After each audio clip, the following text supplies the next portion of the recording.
Good afternoon, everyone. Good afternoon. Good afternoon. Oh, good morning if you're still here in the U.S. If you're watching from the U.S. This is Boxing Wave. Make sure you hit that subscribe button. Also hit that bell notification as well, and also make sure you hit that like button. Support the channel. Really, definitely hit that like button. I appreciate it if you hit that like button. All right. So look. We're going to go over all of the fights today. We got two major cards. We have the zone card, which is earlier this afternoon. It's going to be in, actually it starts in an hour and a half, 1 p.m. Eastern on the zone. We have the Derek Chisora against Joseph Parker fight. Also, we have the Katie Taylor against Natasha Jonas fight as well, which is an undisputed fight. So make sure you check that out. We're going to cover those fights in this video here. I was supposed to do this yesterday, but I wasn't able to jump on live yesterday. But we're going to go over, some of the notable fights on each card. Also, we have tonight, Fox pay-per-view, Andy Ruiz is going to be fighting Chris Arreola. All right. And we have a few good fights on that undercard. Actually, the best fight on that undercard to me is the Omar Figaro against Abel Ramos fight. I think that is the most underrated fight of today. That is a very good fight, in my opinion. I think that's going to be a good war, good clash, a fun fight for the fans. So make sure you check that out. That fight card starts at 9 p.m. Eastern. Shout out to everyone that's here. Kano Loco, what's up, bro? Little Noosh, what's going on? Southpaw Killer. What's up? What's up, Southpaw? No, I won't be on tonight. I'm gonna try to jump on for the Andy Ruiz pay-per-view, but no guarantee. I do have plans today. I will definitely be on next weekend, but I'm not gonna be able to do live commentary on the cards today, unfortunately. All right, I really want to cover the fights, but I have plans today, and I won't be able to go on. Hopefully, I can tweet a little bit about it throughout the day, but I won't be covering the fight. Hopefully I can cover the fight later on. If I am able to cover the fight tonight, I will jump on live, but no plans to. All right. Get those likes up. Thank you, Kevin Frey, God of War. All right, so let's talk about the cards. Let's start off with the zone card, the matchroom card. We have Derek Jazor against Joseph Parker. All right, so before we get to that, let's talk about the female scrap first. Let's talk about that fight. There are a couple fights on the other cards. You got Eubank Jr. He's going to be making his return. He hasn't fought since Matthew Corribo when that whole injury happened. It was only 2 rounds, so we haven't seen Chris Eubank Jr. in a while. In fact, I went to that fight. That fight was back in late of 2019. So Chris Eubank Jr. hasn't fought since then. So he'll be on this card, and he's fighting Morrison, a guy that I'm personally not familiar with. But the thing with Chris Eubank is when he's not fighting an elite fighter, he's usually dominant against everybody else. So I'm normally not really interested in you seeing a Chris Eubank fighter fight unless he's fighting another, elite fighter in whether it's middleweight, whether it's super middleweight. Chris Eubank Jr. is going to usually dominate anybody he faces unless it's another elite fighter. All right. So this is his first fight back. Hopefully we could get a real fight soon. I wanted to see the Jamal Charlo clash. I would love seeing the Triple G fight. Demetrius Andre fight is cool. All these fights are cool. Any top middleweight, I'm cool with seeing Chris Eubank fight. All right. That's how I feel about Chris Eubank. Dimitri Bivol is also making his return against Craig Richards. He's another guy that's been inactive. All right, he's a champion at 175, and I'm just glad to see him at the ring, back in the ring. Bivol has proven that he's way above the level of guys like Craig Richards, so it's a good comeback fight, but we already know what's going to happen. I'm expecting Eubank to win his fight. I'm expecting Bivol to win his fight. It's really nothing to break down there. All right, so let's get to the real fights. What's up, Arlette? How you doing? Dead Game Boxing, what's up? All right, so let's talk about the real fights. Katie Taylor against Natasha Jonas. This is a good fight. This is a good fight. And this is how I feel about female boxing. Yes, I do need to do a better job covering the female boxing fights. All right. I do here and there, but very, very, very rarely. Usually when it's like a mega fight, I'll talk about it, do videos about it, or when I'm doing live commentary.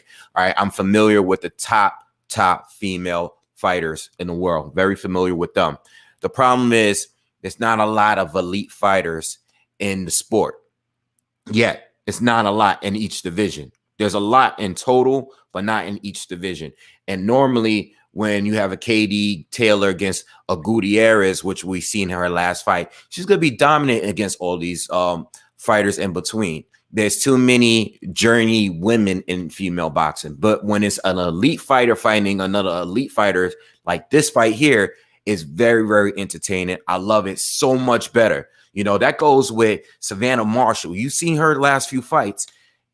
She's dominant. You know, I don't want to see Savannah Marshall fight unless it's against Clarissa Shields. You know, that's what I want to see. You know, the McCaskill against Breakers fights were good, but how many other opposition fights, or, you know, how many other top females are there? You know, I would love to see McCaskill fight Taylor again. You know, I would love to see Amanda Serrano fight Taylor. You know, move up and fight Taylor. I would like to see Michaela Mayer, I'm sorry, against Terry Harper. That would be a good fight. There's a lot of fights I can throw around there, but I'm more of a casual because I don't know, like I'm not like Ring IQ where he knows like every single female.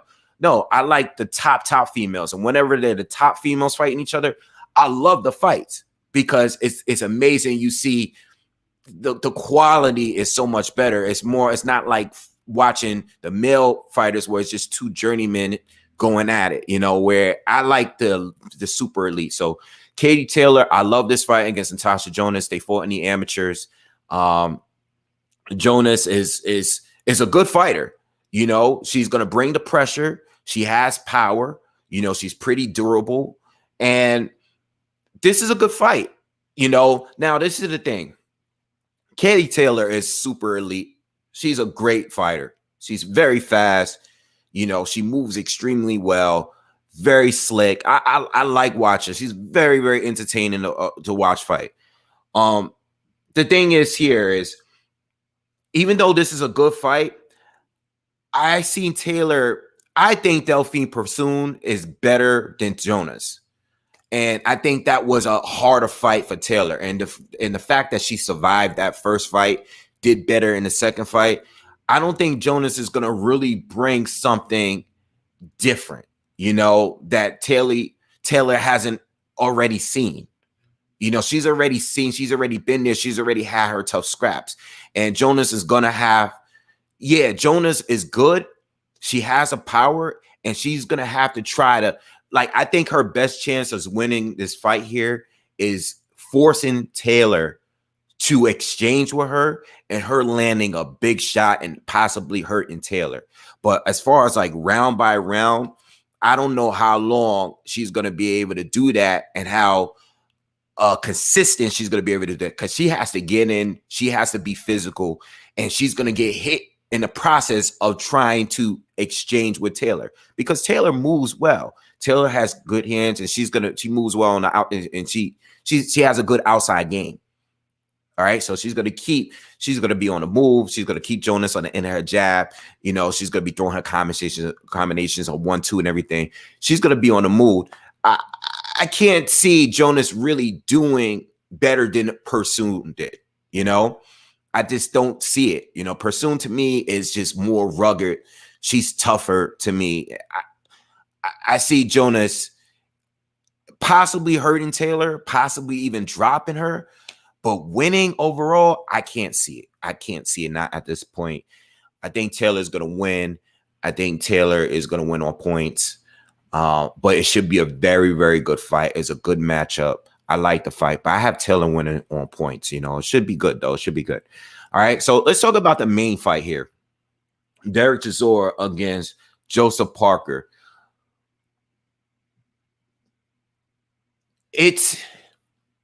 The thing with Parker is Parker hasn't really, to me, and I've been I've been covering Parker for years now, since he's been a prospect. I've been covering Parker on here. I've been watching him from the very, very beginning of his professional career. I remember when him, Dillian White, and and Anthony Joshua was the top prospects in boxing, male heavyweight boxing. Joseph Parker just didn't keep upgrading to me. It became a point once he fought Carlos Takam, maybe around that point, maybe around the Andy Ruiz fight. I didn't see any more improvement after that. I think what we saw from him early on is he was a heavyweight with very, very fast hands, solid power. He's a decent sized heavyweight, but we didn't see much more from him. Yes, he was able to become champion. The Ruiz fight was very, very debatable. I think that fight could have gone either way, depending on where the fight was. If the fight was in Texas, or if it was in Vegas, if it was on American soil, Ruiz might have got the win that day, or it could have just been a draw.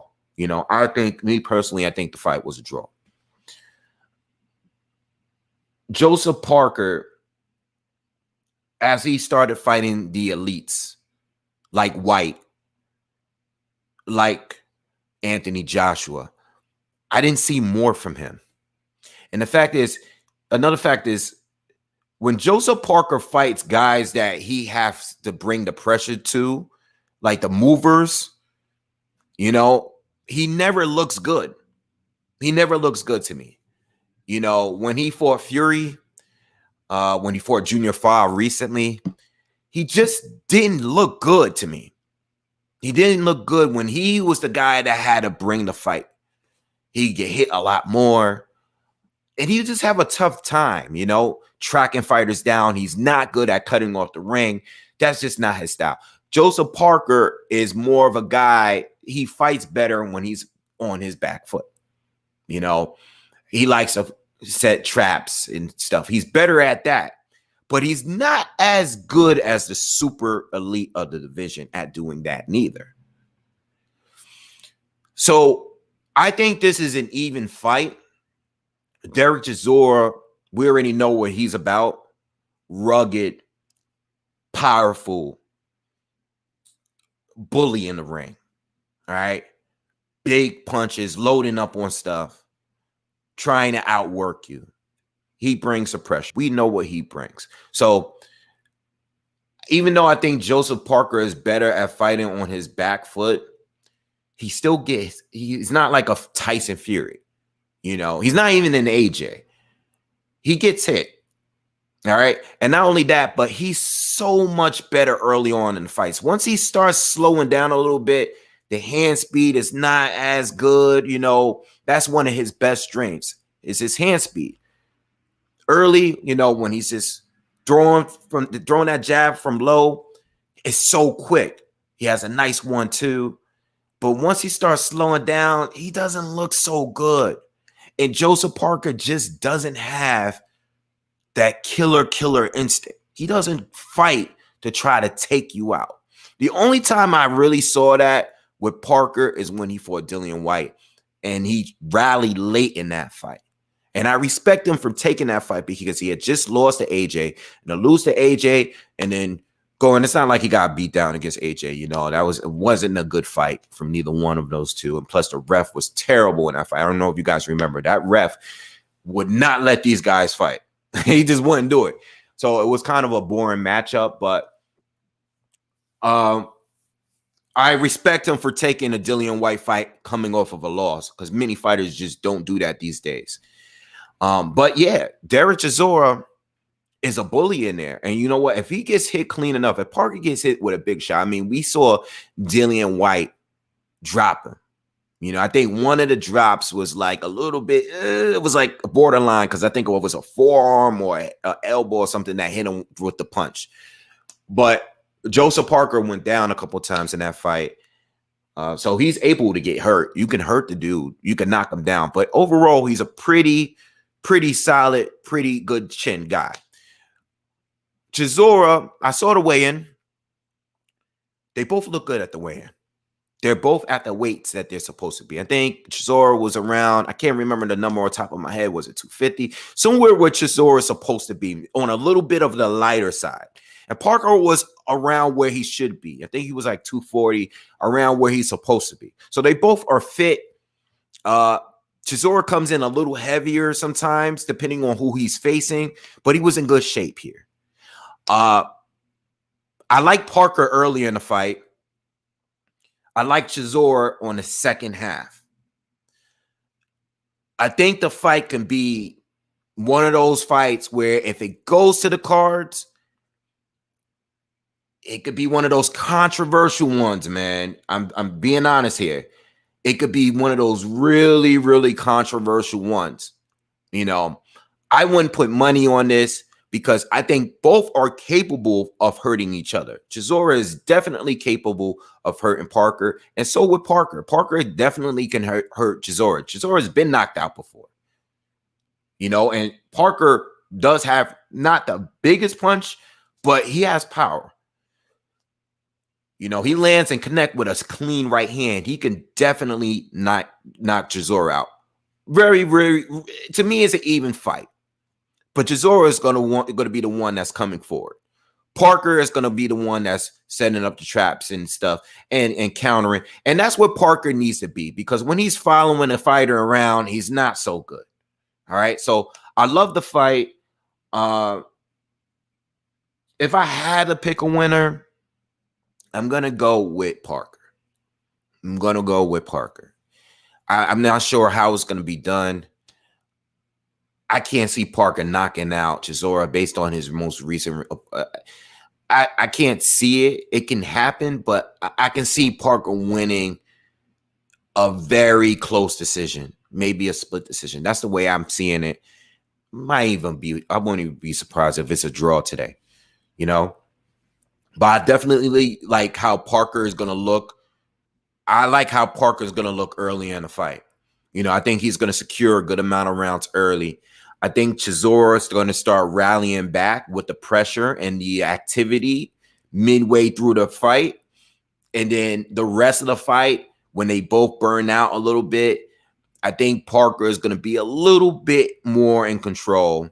And I see him winning a decision. That's the way I have it. So I'm going to go with Parker with that. So if you're just tuning in, guys, before I go to the next card, if you're just tuning in, not going to be able to cover the fights tonight.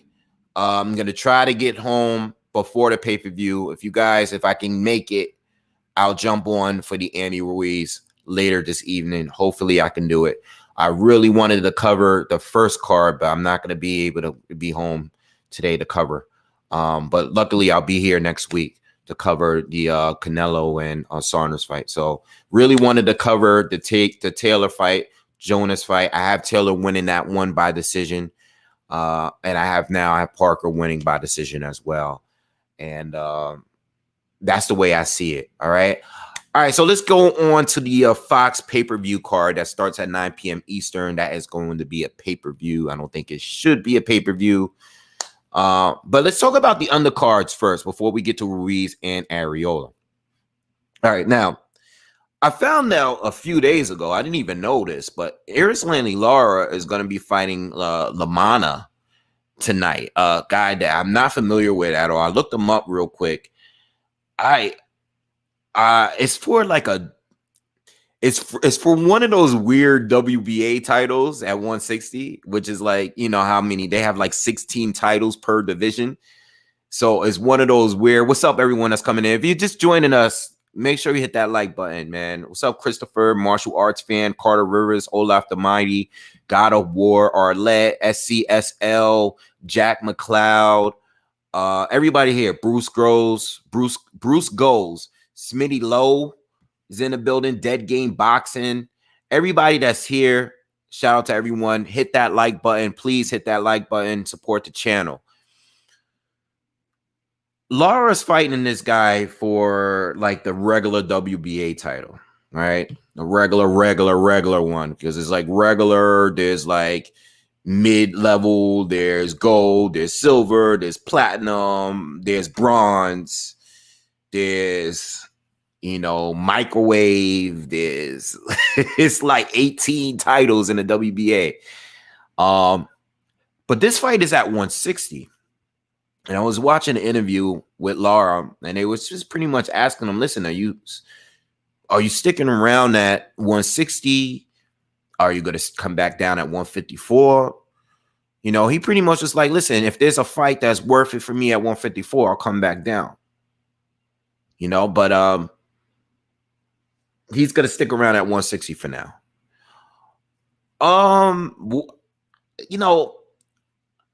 The first thing I thought when he said that, right, is this whole Andre thing. I've been talking about Andre so much lately, but you guys know I want Andre against Jamal Charlo. But a fight that I always wanted to see was Andre and Lara as well, because there's some rivalry there between those two because they fought in the amateurs, and Lara was a little older. He beat Andre in the amateurs. They both southpaws. They both were champions at 154. That's another fight that I wanted to see outside of the Charlo twins. So if Lara is going to stick around at 160, and I know he's a PBC guy and everything, but at 160, clearly there's not that many options. I don't think he would fight Jamal. I don't know if Jamal would fight him, be interested. I don't think that's going to happen because they have the same trainer. I don't think it's going to happen. I'm not going to even entertain it. But, if Andre is still having trouble finding a Canelo, if Andre's finding trouble finding a partner, whether we know he wants to fight Canelo, Triple G, but if he can't fight the fighters that we want to see him face, or he wants, fight Lara. Hurd rematch, another one. I was going to bring that up. Hurd is also returning. Okay, and the Lara and Hurd match was great. And Hurd is supposed to be fighting at 160 as well. So if Hurd's going to be fighting at 160, Lara's going to fight at 160, these guys can have a rematch. That'd be a great fight to watch. I mean, that first fight between them was one of the best fights. I just said this the other day. One of the best fights of that year. All right. So I would love to see that fight. That would be a great fight. All right. So that's really nothing else. I mean, the guy he's fighting is not on Lara's level, based on just me looking him up. I could be wrong. Maybe he could shock us, but whatever. He's on the undercard. Then we got the kid, Sebastian Fundora, against Jorge Cota, which is not a bad fight. Now, if you haven't seen Sebastian Fundora, I'm sure you've seen him. You might not be familiar with him, but he's that 6'5", 6'6" kid that's fighting at junior middleweight. This guy's 6'5", fighting at 154. He's been on a lot of the PBC pay-per-views on the undercards and stuff. Very fun fighter watching. You think he's that tall and that long, and you think he would be like a long-range sniper, a mover. No. He goes for the knockout. The kid is only 23 years old. I like this kid, and I'm going to keep following him. He's fun to watch. He's explosive. He can fight on the inside. He likes to trade. He likes to exchange. And he's fun to watch, and I want to keep watching him fight because I don't know how long he could make 154. I'm not expecting him to make it for that long, but I would love to see him even at 150. When you're 6'5", whether you fight at 154, 160, 168, even 175, you're most likely going to be bigger than most of your opponents, even up to 175. So if he can make 154, possibly fight for a title, I don't think he's going to fight the Jamel Charlos of the world, because Jamel, if he is to beat Castaño and go up to 160, or I don't know what he has planned, I don't know what they're going to have going on, but if Jamel was to ever go up to 160, the belts are going to be broken up. Maybe this kid by that time, within the next year or two, can get a shot at a title at 154 before moving up to 160. So he can, but I can see this kid, depending on how good he is. We don't know how good he is. I haven't seen him get hit with a big shot yet.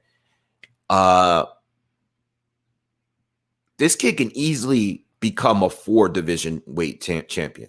He's only 23 years old. So he's one of my young guys that I love watching. And I'm looking forward to him in the future as he ages. All right. Jorge Cota is a step in the right direction. Cota's been in there with some decent fighters. So not a bad fight.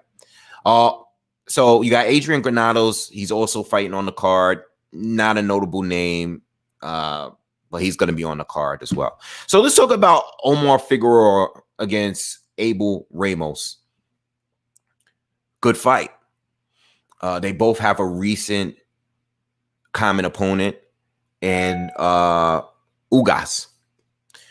Abel Ramos, don't mind the record too much because he's only lost to really good fighters around 147, 140.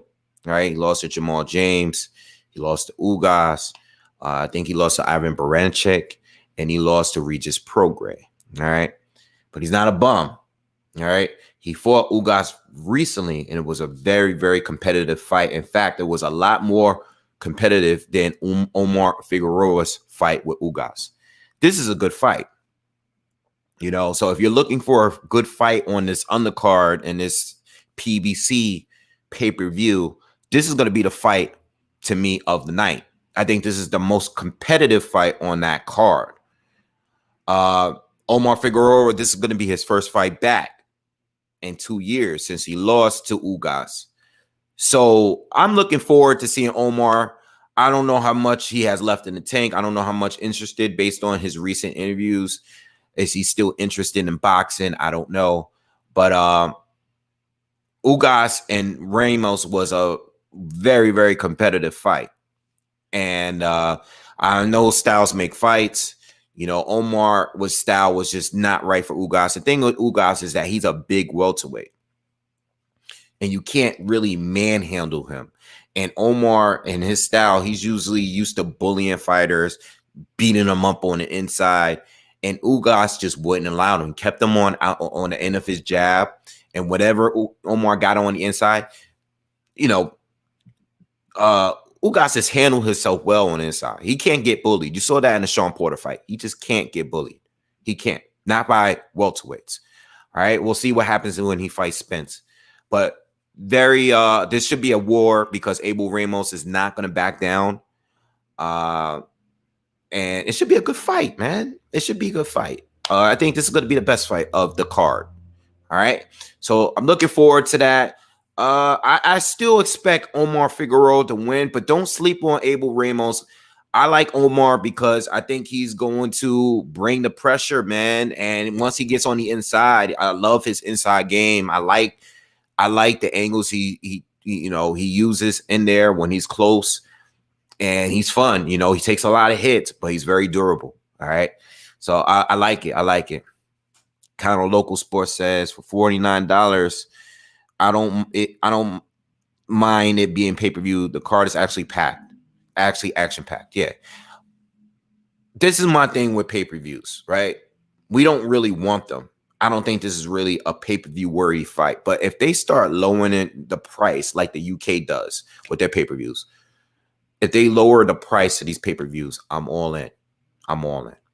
I don't have a problem with $50. $90 for a Tank Davis fight? Sometimes with a decent undercard, it's like, nah, it's not worth it. Every pay-per-view should not be full price. All right, but this $49.99, yeah, it's not the worst. It's not the worst. All right, so look, let's talk about Andy Ruiz. Andy Ruiz against Chris Arreola. Now, the main thing that I wanted to speak on here, because I don't really think this fight is competitive, but the main thing I wanted, it's not $50. I thought it was.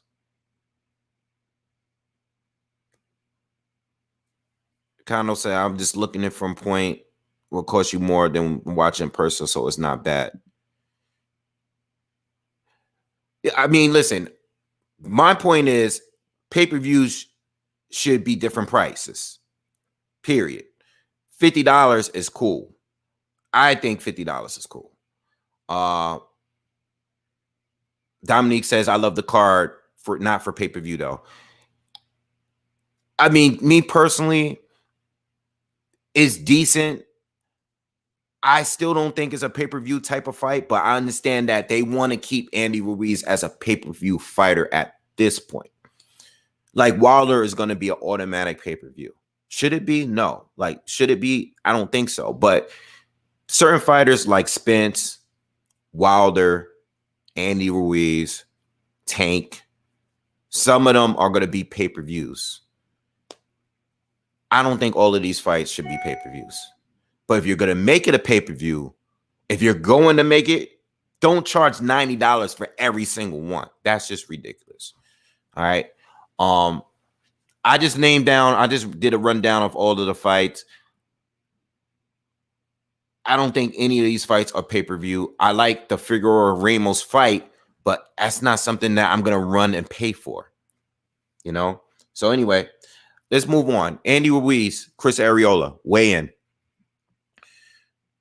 Andy Ruiz has been lighter in his career, but he never looked physically, he's never looked as fit as he did yesterday. All right, a lot of us was expecting that. He looks great. He looks great. And I'm expecting him to be fast. I'm expecting him to move well. I'm expecting newer things from him. You know, I think his defense might be a little bit better.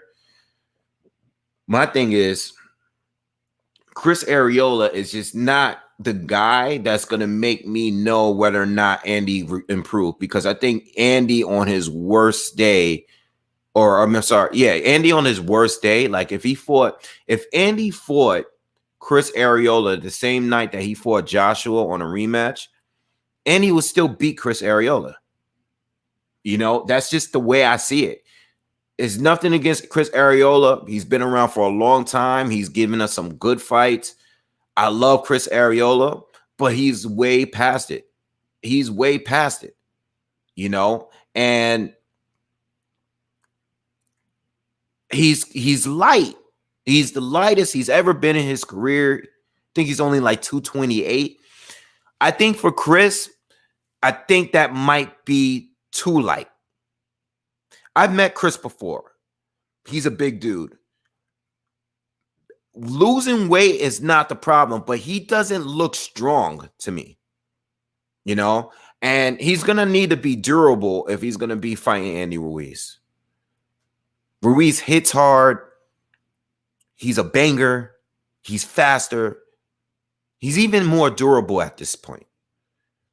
Andy Ruiz has every single advantage over his opponent tonight. Every single one. There's no advantage there for Chris Arreola. This is like, you can't get more tune-up than this. This is a tune-up. It's nothing more than a tune-up. They can make it a Mexican thing all they want. We know Chris Arreola is there to fight, but he's too light.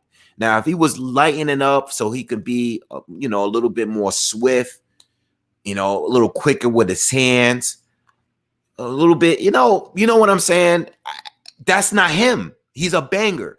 So him coming as light as he is for this fight, I don't see the point. Like, what is it going to really do for him?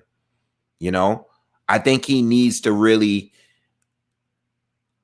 I don't know. I don't know if he's going to be as durable. He still fights the same way,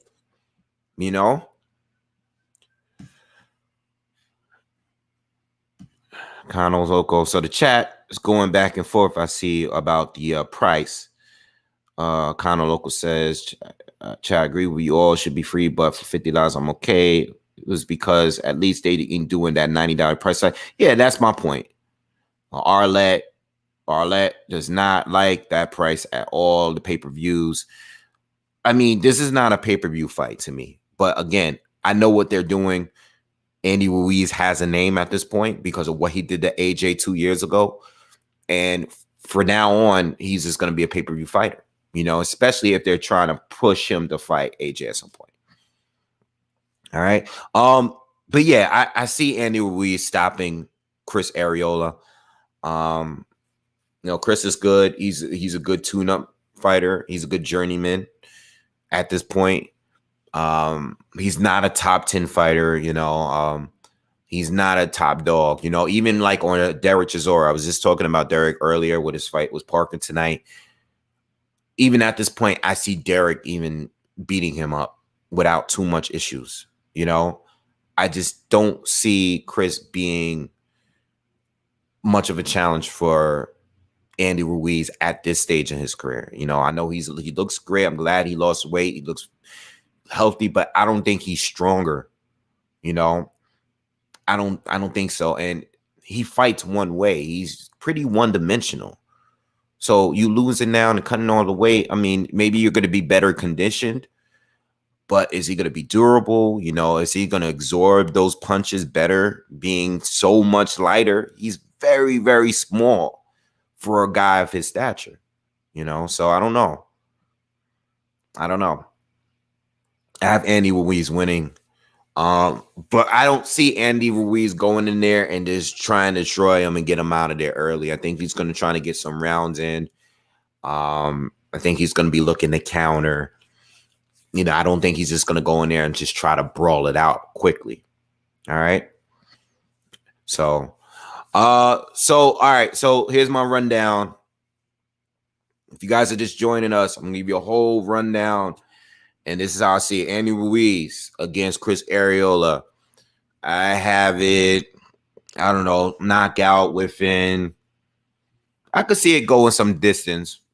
I don't think he's, like I said, I think Ruiz is going to get some rounds in before he goes for the kill.